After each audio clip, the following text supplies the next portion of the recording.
last year for a minute. So I'm standing backstage at the Viaduct Event Centre in Auckland, and in a few minutes I'm going to walk out and speak to 600 people at the New Zealand Institute of Directors Conference. And here's the thing, I'd never spoken to a room that size before, and I hadn't done much work in the governance space, to be honest, but I've been invited by the CEO who's really backed me. But that didn't really change the maths in the room. And if he'd asked me in that moment what was going on for me, I probably would have said something vague like, oh, I'm a bit nervous. But underneath, if I'd been honest with myself, I would have said, well, I'm afraid these directors won't see me as relevant and my message is going to land flat. And that's the fear underneath the fear. So today I want to talk about fear, and specifically about a simple sequence that I use with myself and with the leaders I coach when fear shows up, which is pretty often, right? Here's what I reckon. Fear runs more leadership than people like to admit. It's mostly that quiet kind of fear. You know, the fear of being found out, or of making a wrong call when the consequences are real, or of letting people down. And maybe it's the fear, I reckon this is really common, this one, of slowing down enough in a way that would let your emotions catch up with you. You know what I mean? What I noticed over and over is that most leaders are pretty good at carrying all of that weight, but way fewer are good at working with it. So the sequence that I use is a simple sort of 3-part move. It's called Name It, Frame It, and Tame It. And I've turned it into a worksheet, and I'll put a link in the show notes so you can grab that if you want to. But I'm going to just talk you through it. So the first move is name it. And what I'm noticing is that fear stays bigger when it's vague. And when you name it specifically, it shrinks down to something you can actually work with, which is kind of like that breathe out. You know when you walk around and you've kind of got that vague background hum of fear that's just there following you around like a smell, and you never really examine it, but you just know it's there. It's that kind of thing. So we need to name it. There's this UCLA neuroscientist, his name's Matthew Lieberman, and he spent years researching what happens when people put feelings into words.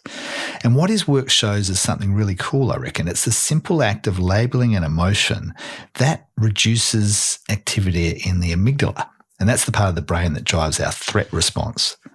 So when we name it, the fear doesn't go away, but it becomes workable. And I love that idea of just having a workable fear. So back to backstage in Auckland. If I said I'm nervous about this, it was not very helpful to say that for me. It's a bit too vague. But if I say, well, I'm afraid these directors won't see me as relevant, well, that's something I could actually do something with. Okay, that's name it. Let's go to the second move. It's called frame it. So once your fear has a name, you can put it into context. And I reckon there are 2 questions I find really useful here. First question, where's this fear coming from? Sometimes it's a real and present risk, but most fears aren't survival fears, they're social fears. Sometimes those fears come from a story 10 years ago, but it's still wearing today's clothes.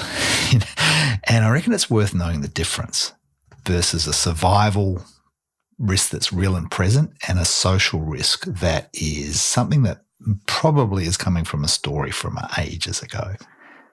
So that's the first question. Where's it coming from? Second question is, what's realistically the worst that could happen? And what's actually most likely? And I reckon the gap between those 2 answers is much wider than most of us think.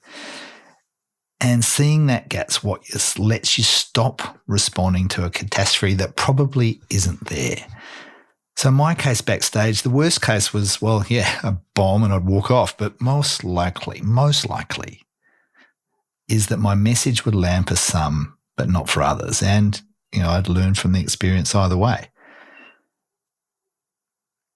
Let's go to the third move. So we've had name it, then frame it, and now the last one is tame it. Here's the thing. Wild fears are scary, but tame fears are things we can hang out with. And you can tame a fear by just taking one small action, not some massive transformation plan or anything like that, just one small thing. Maybe it's a conversation that you've been avoiding. Maybe it's a question you've been holding back. Maybe the action is just asking for help when you've been reluctant to. And what I'm learning is that action shrinks fear faster than thinking about it does. The leaders I see moving through those hard seasons well, where it's just like they're just grinding through it, they're the ones who've learned to take the next small step while the fear's still there. So backstage at the Viaduct, there was a really small action that helped me. I went out into the foyer before the session and had a conversation with 3 of the people who were going to be in the audience. Random people, just started chatting to them. And they were really fascinated. They were really interested to hear what I was going to be talking about. And that interest gave me all this kind of confidence and courage just to, okay, yeah, the fear's going to be there, but at least I had 3 faces in the audience that I knew, and that made the rest of the faces feel a lot less foreign, actually. So did the talk land? Yep. The fear was still there, though, during it and actually when I walked off, but it hadn't run the show. So here's what I'd love you to sit with after this episode. If there's a fear that's sitting in your peripheral vision right now, see if you can name it. Specifically, finish the sentence, I'm afraid that ... and try and make it really precise. And then frame it. Where's that coming from? What's the worst case? And critically, what's most likely to happen? And then finally, tame it. Take a small action. Identify something, one small thing that you can do today. Don't worry about the whole plan, but just take the next step.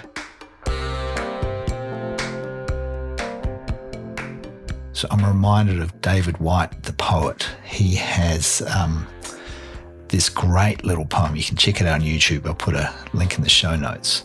It's all about just take the first step. Don't worry about the second. It's a beautiful poem.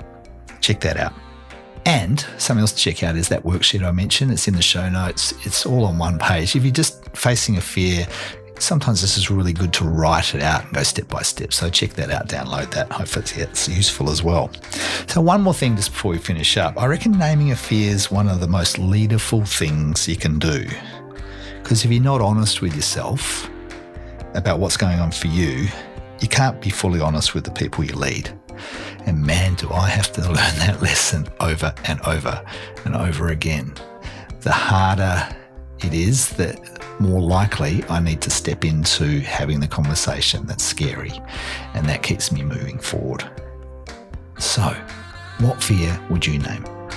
I'm Digby Scott. This is Dig Deeper. Until next time, go well.